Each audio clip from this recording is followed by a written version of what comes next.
Hi everybody, this is SAAD for the SAAD Truth. Few people are as well situated to speak about the laudable benefits of a humane immigration policy than me. Canada granted my family and I refuge in this beautiful country as we escaped the horrors of genocidal religious hate.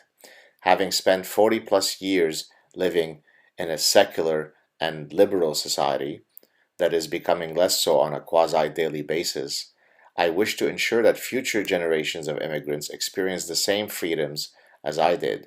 This is why I often lend my voice to this important debate regarding the optimal immigration policy. As I've explained elsewhere, example during my chat with Sam Harris on his podcast, it is incorrect to view the immigration issue through a short-term lens. It is also incorrect to view the immigration issue through the myopic objective of seeking to stop terror. Of course, we wish to stop terrorists and prospective terrorists from coming to our secular and liberal societies, but this is a small part of a larger challenge. When people discuss the dangers of ISIS infiltrating the refugee program, this is a short-term lens and one that focuses on stopping terror as the key challenge.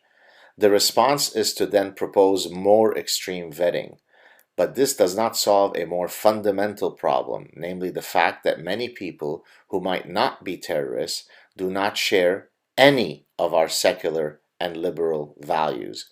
Their views on Jews, gays, women, religious minorities, and all of our foundational freedoms could not be any more antithetical to ours. No amount of extreme vetting could resolve this reality.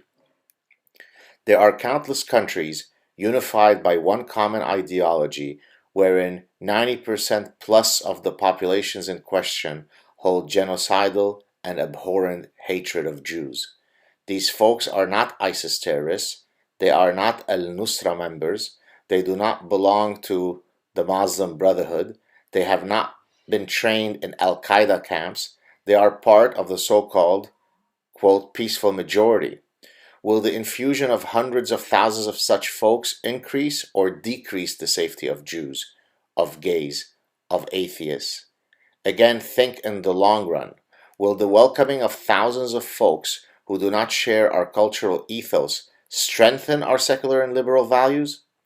As the demographic realities tip toward an increase of folks who might not share our liberal and secular values, will this serve to enrich our societies or sow the seeds for endless future strife? The historical as well as contemporary data could not be any clearer. There is nothing morally objectionable in stating that a country has the inalienable right to decide on the exact number of immigrants and the exact type of immigrants that it wishes to let into its borders. As part of that calculus, it is perfectly rational to exhibit preferential treatment to immigrants who share one's cultural values.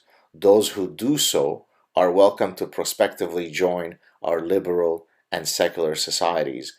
Those who don't must either give up their antiquated and illiberal ideologies or accept the fact that they do not have an entitled right to join our societies. No ideology should ever get a pass simply because it is cloaked in a religious robe.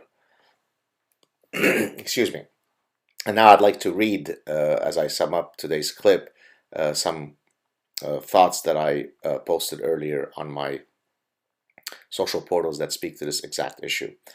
At the basis of a country's immigration policy is the recognition that a country has the right to pursue its interests first, and whenever it wishes to be altruistic and humane, this is instantiated without ever risking the dangers of its citizens and or its cultural values. A country does not need to cede an inch of its sense of security. It does not need to place a single of its citizens at risk.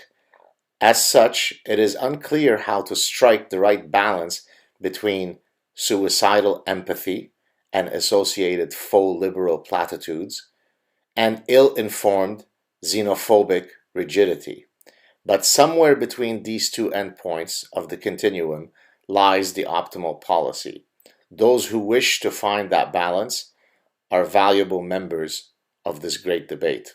Those who exist on the two endpoints are enemies of liberty in their idiosyncratically dogmatic ways.